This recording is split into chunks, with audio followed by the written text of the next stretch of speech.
जय श्री राम। दोस्तों, कर्मफल के नियम के अनुसार कर्म का फल अपने कर्ता की उसी प्रकार पहचान कर लेता है जिस प्रकार 1000 गायों के झुंड में एक बछड़ा अपनी माँ की पहचान कर लेता है। अर्थात दोस्तों, मनुष्य के द्वारा किया गया कर्म कभी भी खाली नहीं जाता है। मनुष्य अच्छे कर्म करे या बुरे कर्म करे, उसका फल उसे इस जन्म में या फिर अगले जन्म में ज़रूर से ज़रूर भोगना पड़ता है। इसी तरह से मनुष्य यदि अच्छे कर्म करता रहता है तो निश्चित रूप से उसको अच्छे ही फल प्राप्त होंगे, और बुरे कर्म करता है तो बुरा ही फल प्राप्त होगा। मनुष्य को कभी नहीं सोचना चाहिए कि उसके द्वारा किया गया कर्म व्यर्थ ही जाएगा।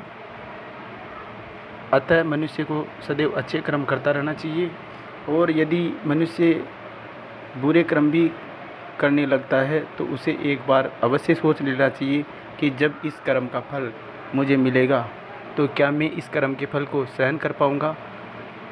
और मनुष्य को परमात्मा को बिल्कुल दोष नहीं देना चाहिए, क्योंकि आज संसार में जो कुछ भी मनुष्य भोग रहा है वो सिर्फ़ और सिर्फ उसके कर्मों की खेती है जो उसने अपने पूर्व जन्म में किया है, और उसी का फल मनुष्य आज इस जन्म में भोग रहा है।